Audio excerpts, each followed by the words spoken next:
रामायण में एक नहीं बल्कि दो सीता के होने का रहस्य और अग्नि परीक्षा में माता सीता के न जलने का कारण क्या आप जानते हैं? रामायण में कुछ ऐसे रहस्य वर्णित है जिसके बारे में जन साधारण को बेहद कम जानकारी है। उनमें से एक है रामायण में दो माता सीता के होने का रहस्य और बहुचर्चित घटना अग्नि परीक्षा का रहस्य। ये दो घटनाएं ऐसी हैं जो जिस प्रकार बताई गई हैं, उस प्रकार घटित नहीं हुई है, बल्कि एक ऐसा पहलू है जो कथा में इस प्रकार छुपा है कि सबके लिए रहस्य बन गया। क्या है पूरा प्रकरण, चलिए जानते हैं। पौराणिक कथाओं के अनुसार रामायण में एक नहीं बल्कि दो माता सीता थीं। जब माता सीता का अपहरण हुआ तो वो असली सीता नहीं बल्कि माया सीता थीं। अग्नि परीक्षा में भी माता सीता नहीं बल्कि उनकी प्रतिरूप माया सीता ही थीं। अग्नि देव ही असली सीता को लेकर श्री राम के समक्ष आए। रामायण में एक नहीं बल्कि दो सीता के होने का रहस्य। रामायण में अग्नि परीक्षा की घटना सामाजिक दृष्टिकोण से बेहद महत्वपूर्ण है, लेकिन अग्नि परीक्षा में एक रहस्य छिपा है। इसके अलावा एक रहस्य इस बात को लेकर भी है कि रामायण में माता सीता एक नहीं बल्कि दो थीं। इन दोनों घटनाओं का एक कनेक्शन भी है जो दिलचस्प है। तो चलिए पहले ये जानते हैं कि क्या वाकई में रामायण में दो माता सीता थीं। रामायण में एक नहीं बल्कि दो माता सीता थीं। पौराणिक कथाओं के अनुसार रामायण में एक नहीं बल्कि दो माता सीता थीं और उनमें से एक असली और एक माया थी। भगवान राम भी माता सीता के इन दोनों रूपों के बारे में जानते थे, क्योंकि उन्होंने ही माता सीता को ऐसा करने को कहा था।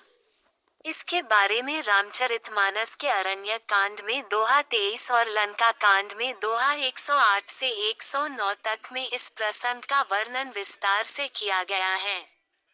पद्म पुराण के अनुसार एक बार लक्ष्मण जब कंदमूल फल लेने वन गए हुए थे, तो प्रभु श्री राम ने माता सीता से कहा, अब मैं नर लीला करूंगा और जब तक मैं राक्षसों का विनाश करूंगा तब तक आप अग्नि में निवास करें। उन्हें स्वर्ण मृग और रावण के अपहरण की घटना का पहले से ही पता था, इसलिए उन्होंने माता सीता से अग्निदेव के पास सुरक्षित रहने का अनुरोध किया। इसके बाद असली सीता जी की जगह उनका प्रतिरूप माया सीता प्रकट हुई और वो भगवान राम के साथ रही, जबकि असली सीता अग्निदेव को सौंप दी गई।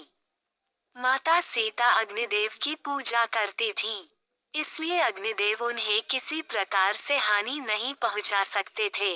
पूरे वनवास के दौरान माया सीता ही प्रभु राम के साथ रहीं। इसलिए जब माता सीता का अपहरण हुआ तो वो असली सीता नहीं बल्कि माया सीता थीं।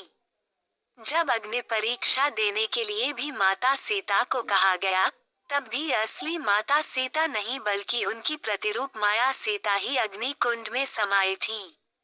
माया सीता के अग्नि में समाते ही असली माता सीता अग्नि से बाहर आ गईं। सीता माता की अग्नि परीक्षा। जब लंबे समय तक रावण की कैद में रहने के बाद माता सीता श्री राम के साथ अयोध्या लौटी, तो उनकी पवित्रता को लेकर समाज के एक वर्ग में संदेह होने लग। जब श्री राम को ये बात पता चली तो उन्होंने प्रजा के कल्याण के लिए माता सीता को अग्नि परीक्षा देकर अपनी पवित्रता को सिद्ध करने के लिए कहा। उन्होंने अपने व माता सीता के बीच में अग्नि को प्रज्वलित कर दिया व उस अग्नि में माता सीता को प्रवेश करने को कहा। माता सीता ने जैसे ही धधकती अग्नि में प्रवेश किया, वैसे ही वहां अग्नि देव असली सीता को लेकर प्रकट हो गए।